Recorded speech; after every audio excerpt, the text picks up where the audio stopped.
എല്ലാ വർഷവും മൺസൂൺ മഴ വരുമ്പോൾ രാജ്യത്തിന്റെ ഏറ്റവും വലിയ ആധികളിൽ ഒന്ന് അസമിലെ ജനങ്ങളെക്കുറിച്ച് ഓർത്താണ്. പ്രത്യേകിച്ചും ബ്രഹ്മപുത്ര നദിയുടെ തീരത്തുള്ള നിവാസികളെ ചരിത്രം പരിശോധിച്ചാൽ 10,000-കണക്കിന് മനുഷ്യരാണ് അസമിന്റെ ചരിത്രത്തിൽ വെള്ളപ്പൊക്ക ദുരന്തത്തിൽ മാത്രം മരിച്ചുപോയത്. ഇപ്പോഴും ഈ പ്രളയത്തെ കാര്യക്ഷമമായി നേരിടാൻ കേന്ദ്ര സംസ്ഥാന ഭരണകൂടങ്ങൾക്ക് കഴിഞ്ഞിട്ടില്ല എന്നുള്ളതാണ് അങ്ങേയറ്റം നിരാശാജനകമായ വസ്തുത. ഇക്കുറിയും മൺസൂൺ മഴയ്ക്കൊപ്പം കനത്ത പ്രളയവും ഒഴുകിപ്പരക്കുന്ന മൃതദേഹങ്ങളുടെയും ദുഃഖകരമായ വാർത്തകളും ചിത്രങ്ങളുമാണ് അസമിൽ നിന്ന് പുറത്തു വരുന്നത്. എന്താണിപ്പോൾ അസമിൽ സംഭവിച്ചുകൊണ്ടിരിക്കുന്നതാണ് നമ്മൾ നോക്കുന്നത്. മഹാദുരിതത്തിൽ മുങ്ങി വലിയ ദുരിതം പേറുകയാണ് അസം. മൺസൂൺ മഴ കനത്തതോടെയാണ് അസമിൽ കനത്ത മഴയും പിന്നാലെ വെള്ളപ്പൊക്കവും ഉണ്ടായിരിക്കുന്നത്.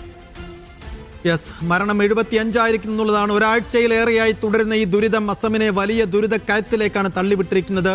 ബ്രഹ്മപുത്ര നദിയും അതിന്റെ പോഷക നദികളും കരകവിഞ്ഞൊഴുകുന്നതോടെ അതിന്റെ തീരത്തുള്ള മനുഷ്യരെ അതിഭീകരമായി ദുരന്തം ബാധിച്ചിരിക്കുകയാണ്. 75 പേരാണ് ഇതിനകം മാത്രം വെള്ളപ്പൊക്കത്തിൽ മരണപ്പെട്ടിരിക്കുന്നത്. ഈ സംഖ്യ ഇനിയും കൂടുമെന്നാണ് വിവരം. പരിക്കേറ്റ ആശുപത്രികളിൽ കഴിയുന്നവരുടെ എണ്ണം വ്യക്തവുമല്ല. വെള്ളപ്പൊക്കം മാത്രമല്ല, അതിനെ തുടർന്നുള്ള മണ്ണിടിച്ചിലാണ് കൂടുതൽ ആളപായമുണ്ടായത്. വീടുകളും റോഡുകളും തകർന്നതോടെ ജനം വലിയ ദുരിതത്തെയാണ് അഭിമുഖീകരിക്കുന്നത്. 3.5 ലക്ഷം ദുരിതബാധിതരുണ്ടെന്നാണ് കണക്ക്. നിലവിൽ 3.5 ലക്ഷം പേരെയാണ് പ്രളയം നേരിട്ട് ബാധിച്ചിരിക്കുന്നത്. പക്ഷേ 7 ലക്ഷത്തോളം പേർ മൊത്തത്തിൽ ഇതിന്റെ ദുരിതം അനുഭവിക്കുന്നവരാണെന്നാണ് കണക്കുകൾ. ഏതൊക്കെ മേഖലകളിലാണ് ദുരന്തം? ഇത്തവണ അപ്പർ അസമിലെ പ്രദേശങ്ങളിലാണ് ചരിത്രത്തിലെ തന്നെ ഏറ്റവും വലിയ നാശനഷ്ടമുണ്ടായിരിക്കുന്നത്. ശിവസാഗർ, ഗോലാഘട്ട്, ചരൈഡിയോ, ജോർഹട്ട്, നഗോൺ, കാംരൂപ് മെട്രോപൊളിറ്റൻ ഉൾപ്പെടെ 7 ജില്ലകളെ കാര്യമായി ഇത് ബാധിച്ചിരിക്കുന്നു. ഇതിൽ തന്നെ ചരൈഡിയോ ജില്ലയിലാണ് ഏറ്റവും കൂടുതൽ ആളുകൾ ദുരിതത്തിലായത്. അവിടെ 1.42 ലക്ഷത്തിലധികം പേരെയാണ് പ്രളയം ബാധിച്ചിരിക്കുന്നത്.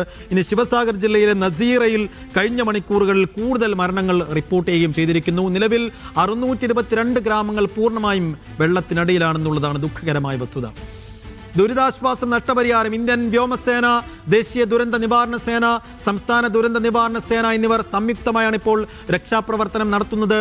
ഉൾഗ്രാമങ്ങളിൽ ഒറ്റപ്പെട്ടു പോയവർക്ക് ബോട്ടുകൾ വഴിയും എയർ ഡ്രോപ്പിംഗ് വഴിയും ഭക്ഷണവും അവശ്യ സാധനങ്ങളും എത്തിച്ചു കൊടുക്കുന്നുണ്ട്. മരണപ്പെട്ടവരുടെ കുടുംബങ്ങൾക്ക് 9 ലക്ഷം രൂപ വീതം ധനസഹായം നൽകുമെന്ന് മുഖ്യമന്ത്രി ഹിമന്ത ബിശ്വ ശർമ്മ പ്രഖ്യാപിച്ചിട്ടുണ്ട്.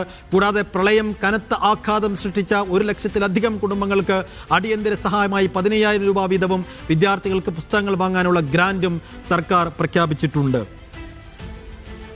ഇനി കൃഷിനഷ്ടം കണക്ക് കൂട്ടലിനപ്പുറമാണ്. നിലവിൽ 622 ഗ്രാമങ്ങൾ പൂർണ്ണമായും വെള്ളത്തിനടിയിലാണ്. ഈ മേഖലകളൊക്കെ അവരുടെ ജീവനോപാധി എന്ന് പറയുന്നത് കൃഷിയാണ്. ഈ കൃഷി സ്ഥലങ്ങൾ പൂർണ്ണമായും വെള്ളത്തിനടിയിൽ എന്ന് വെച്ചാൽ ഏകദേശം 45,341 ഹെക്ടർ കൃഷിഭൂമിയാണ് പ്രളയത്തിൽ നശിപ്പിച്ചു പോയത് എന്ന് മാത്രമല്ല, ഈ പ്രളയവും മണ്ണിടിച്ചിലും കാരണം വീടുകളും സ്കൂളുകളും റോഡുകളും പാലങ്ങളും ഒക്കെ പൂർണ്ണമായും തകർന്നിട്ടുണ്ട്.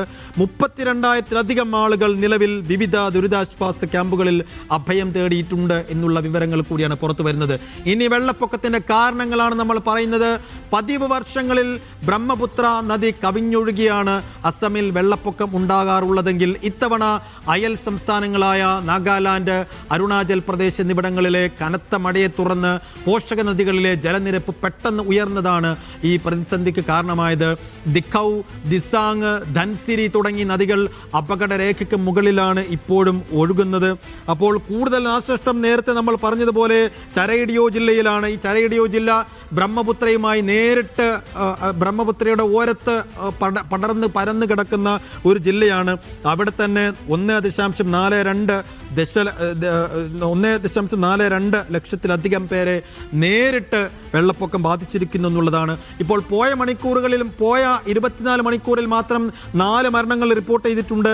ഈ 4 മരണങ്ങളും ശിവസാഗർ ജില്ലയിലെ നസീറയിൽ നിന്നാണ് റിപ്പോർട്ട് ചെയ്തിട്ടുള്ളത്.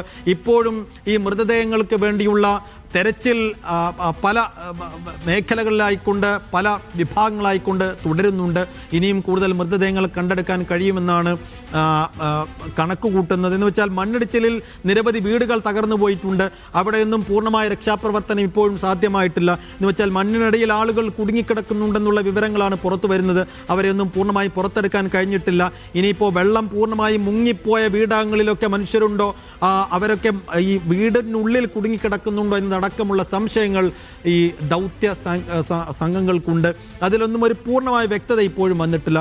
എന്തായാലും ചരിത്രത്തിലെ ഏറ്റവും മോശം പ്രളയ ദുരന്തത്തിനാണ് ഇപ്പോൾ അസം അനുഭവിച്ചു കൊണ്ടിരിക്കുന്നത്. അതിൻ്റെ ഒരു പൂർണ്ണമായ ചിത്രവും അല്ലെങ്കിൽ എത്ര വലിയ വ്യാപ്തിയുള്ള ഒരു പ്രളയ ദുരന്തമാണ് ഇക്കുറി ഉണ്ടായതെന്നതിൻ്റെ പൂർണ്ണമായ ചിത്രം ഇതുവരെ പുറത്തു വന്നിട്ടില്ല. എന്നാലും ഇപ്പോൾ നേരെ ആശ്വാസമുണ്ട്. വെള്ളം ഇറങ്ങി തുടങ്ങിയിട്ടുണ്ട്, മഴ കുറഞ്ഞു തുടങ്ങിയിട്ടുണ്ട്. പക്ഷേ അസം ഒഴികെയുള്ള മറ്റു ചില വടക്കു കിഴക്കൻ സംസ്ഥാനങ്ങളിലൊക്കെ ഇപ്പോൾ മഴ കനത്ത് പെയ്യുന്നുണ്ട്. പക്ഷേ അസമിൽ ഒരു ആഴ്ച തുടർച്ചയായി പെയ്ത മഴയിലാണ് ഈ വലിയ പ്രളയം വെള്ളപ്പൊക്കം ഉണ്ടായത്. ഇപ്പോൾ മഴ കുറഞ്ഞിട്ടുണ്ട്, വെള്ളം ഇറങ്ങി തുടങ്ങിയിട്ടുണ്ട്. വേഗത്തിൽ ഇറങ്ങിക്കഴിഞ്ഞാൽ ഇതിൻ്റെ ദുരിതം എത്ര വലുതാണ് എന്നതിൻ്റെ കൃത്യമായ കണക്കിലേക്ക് പോകാൻ ദൗത്യസംഘങ്ങൾക്ക് കഴിയുമെന്നാണ് വിചാരിക്കുന്നത്.